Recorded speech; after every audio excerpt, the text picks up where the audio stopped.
بسم اللہ الرحمن الرحیم۔ میرے عزیز دوستو، آپ سب کو ناگ ٹی وی 4 پر خوش آمدید۔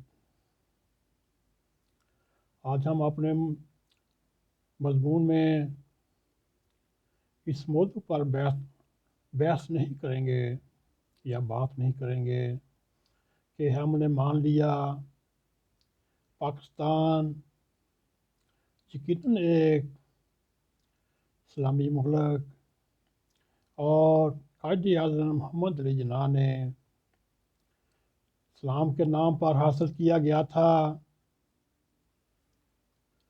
دوستو، اب سوال یہ پیدا ہوتا ہے کہ اسلامی ملک میں اسلام کے پیروکار ہونے کے دعوے دار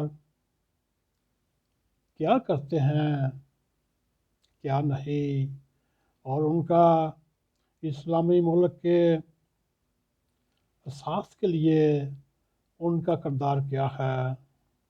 دوستو، اس وقت سرزمین پاکستان پر اللہ جھوٹ نہ بلائے لاکھوں مساجد ہوں گی، ان لاکھوں مساجد میں لاکھوں امام ہوں گے، اور یہاں پانچوں وقت کی نمازیں ادا ہوتی ہوں گی، تہجد بھی ادا کیا جاتا ہوگا، جمعۃ المبارک کے خطبات اور رمضان المبارک میں تراویح کا انعقاد بھی ہوتا ہوگا۔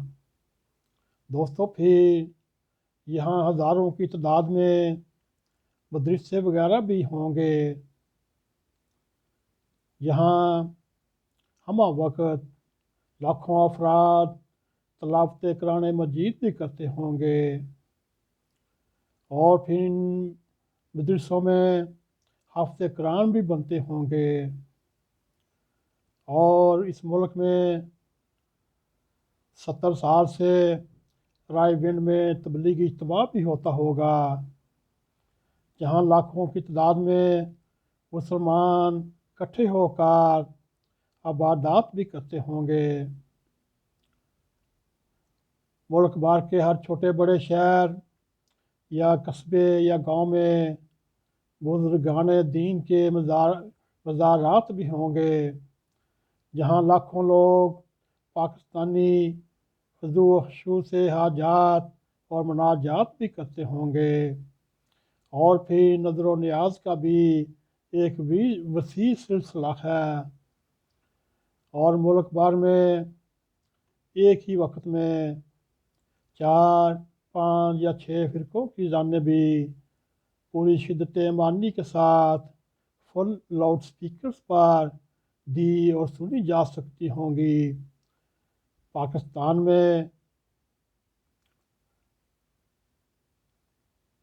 ہر سال 1.5 سے 2 لاکھ افراد عمرہ ادا کرنے کے لیے سعودی عرب بھی جاتے ہوں گے، اور تقریباً اتنے ہی لوگ حج کے موقع پر بھی حج کا فریضہ ادا کرنے سعودی عرب جاتے ہوں گے۔ ایک عام نگاہ سے دیکھا جائے تو ان عادات کی وجہ سے یہ اسلامی ملک کا پورا معاشرہ کلی طور پر پرہیزگار، نیکار، عبادت گزاری میں سر سے لے کے پاؤں تک ڈوبا ہوا ہونا چاہیے۔ دوستو، اس طرح میں نے اکثر یورپی ممالک کا سیر کے لیے جاتا رہتا، اور یورپ میں خاص طور پر کوئی چرچ جو ہے وہ اس کے ایسے دعوے نہیں، مگر اس کے بدولت لیکن دین کی محبت، اللہ کے نام کا ورد، انشاءاللہ، ماشاءاللہ، واللہ، الحمدللہ کی روح پرور تکرار جس قدر پاکستان میں سننے کو ملے گی، دوستو یہ سعودی عرب سمیت دنیا کے 54 مسلمان ممالک میں بھی آپ کو نہیں ملے گی۔ دوستوں پھر اس اسلامی ملک پاکستان میں جس قدر پیری مریدی کے اسباق پڑھائے جاتے ہیں ایسے دنیا کے کسی مسلمان ملک میں سننے کو نہیں ملیں گے۔ یہاں ہر سال عیدین کے موقع پر بڑے بڑے اجتماع، جمعہ کی نماز پر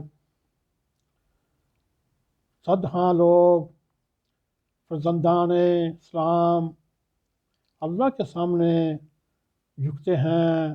تسبیح اور درود و سلام کا ایک نہ ختم ہونے والا سلسلہ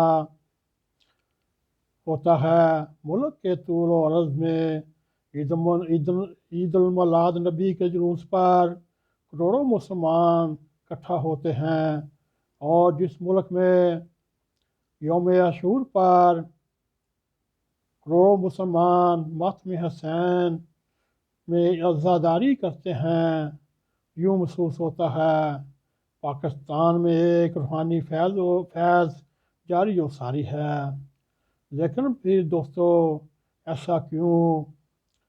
ہمارا اسلامی ملک ایمانداری کے عالمی رینکنگ میں 160ویں نمبر پر ہو، اور ایک غیر مسلم جن کو ہم کافر بلاتے ہیں وہ جاپان کا ملک سب سے اوپر، کوئی کام نہیں ہوتا وہاں، نہ کوئی ایسی عبادات ہوتی ہیں، مگر ان کا عالمی سطح پر نمبر 1 کا نمبر آتا ہے۔ لیکن ہمیں پھر بھی یہ دعویٰ ہو ہم زندہ قوم ہیں اور ہم اسلام کے لیے مار مٹنے کو تیار ہیں۔ تو کیا دوستو آپ یہ سمجھتے نہیں کہ ہمیں شرم نہیں آتی؟ اپنا معاملہ یہ ہے،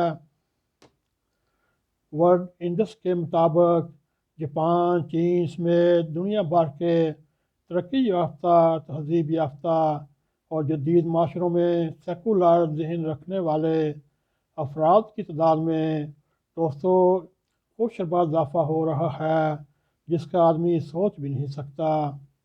اور بین الاقوامی اعداد و شمار کے مطابق اس وقت دنیا میں 1 ارب 20 کروڑ افراد سیکولر ہیں، جو دنیا کا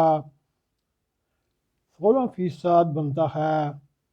ایسے افراد پر مشتمل آبادی کے لحاظ سے دنیا سب سے بڑا ملک ہالینڈ اس وقت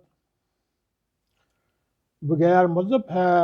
اس طرح Norway, Sweden, Spain, Denmark, France, Germany, Finland, Austria, پرتگال اور برطانیہ بھی ہیں جہاں لوگ خود کو سیکولر کہتے ہیں۔ ان ملکوں میں وہ تمام عبادات، مناجات اور دیگر مذہبی رسومات نہیں ہوتی۔ چرچز کا یعنی گرجوں کا کردار برائے نام ہو چکا ہے، لیکن یہ تمام ممالک اخلاقیات، مساوات اور انصاف میں نمبر 1 ہو چکے ہیں۔ لیکن یہ تمام ممالک اخلاقیات، مساوات اور انصاف میں پھر پہلے نمبر پر انسانی قدروں، یہاں تک کہ جانوروں کے حقوق کے حوالے بھی یہ ان کا کوئی ثانی نہیں۔ اور دوستو ایمانداری، قانون کی پاسداری میں بھی ان کا جواب نہیں۔ جھوٹ، مکر و فریب، منافقت، دھوکہ دہی سے بھی ان کا کوئی تعلق نہیں۔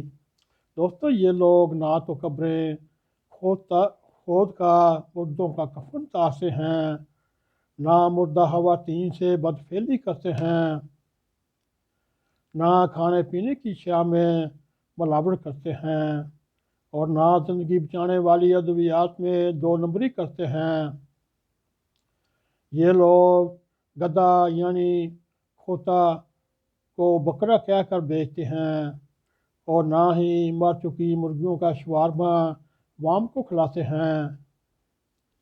ان کے ہاں تو نہ تھانے بکتے ہیں، نہ عدالتیں بکتی، یہاں تک کہ ملک کا وزیر اعظم کرپشن کرتا ہے، اور نہ ہی فروٹ بیچنے والا ریڑھی پہ خراب پھل بیچتا ہے۔ دوستو یہاں صفائی اتنی ہے، سڑکوں میں آپ کو اپنی شکل نظر آئے گی۔ جاپان کو دیکھ لیں، اس کی مثال ہم آپ کے سامنے پیش کرتے ہیں۔ جیسا کہ گزشتہ 30 سال سے وہاں چوری اور قتل کی ایک واردات نہیں ہوئی۔ یہاں 2 نمبری اور بے ایمانی ان کی لغت سے نکل چکی ہے۔ نہ ہی ان میں جگیرداری وڈیرا سسٹم ہے، نہ ہی وہ اس وڈیرا سسٹم کو جانتے ہیں۔ اب ہم دوسری طرف اسلام اور دونوں قومی نظریہ کی بنیاد پر وجود میں آنے والے پاکستان میں ہم کو کیا ملتا ہے؟ لوٹ کھسوٹ، قبضہ مافیا، ماردار، غیر انسانی، غیر اخلاقی اقدار کا سلام اور عظیم بحثیت مجموعی معاشرے میں ہم جو تباہی پھیلا رہے ہیں، اس کی روداد یہاں بتانے کی ضرورت نہیں۔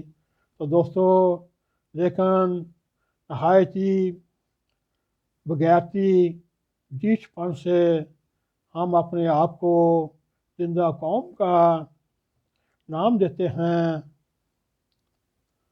اسی طرح جب علامہ اقبال نے ان صورتحال کے سلسلے میں کیا ارشاد فرمایا، وہ کہتے ہیں اندازے بیاں کر کے بہت شوق نہیں، شاید تیری دل میں اتر جائے میری بات، یا وسط افلاک میں تکبیر مسلسل، یا خاک کی آغوش میں تسبیح و مناجات۔ وہ مذہب مرداں خدا گاہ خدا مست، یہ مذہب ملا جمادات اور نبادات۔ دوستو، یہ تھا اس وقت کا اسلامی مغرب علامہ اقبال کے ذہن کے مطابق اور ان کے کلام کے مطابق کیا فٹ بیٹھتا ہے۔ دوستو، اگر آپ ہمارا یہ پروگرام پسند آئے، اس کو لائک بھی کریں، اس کو شیئر بھی کریں، اور کمنٹ سیکشن میں جا کے اپنا ظاہر خیال کرتے ہوئے ناگ ٹی وی 4 کو سبسکرائب کریں۔ اور دوستو، جاتے جاتے بیل آئیکن کو کلک کریں تاکہ ہماری تازہ تازہ ویڈیو آپ تک پہنچی رہے۔ اسی کے ساتھ ہمیں اجازت دیں۔ السلام علیکم ورحمۃ اللہ وبرکاتہ۔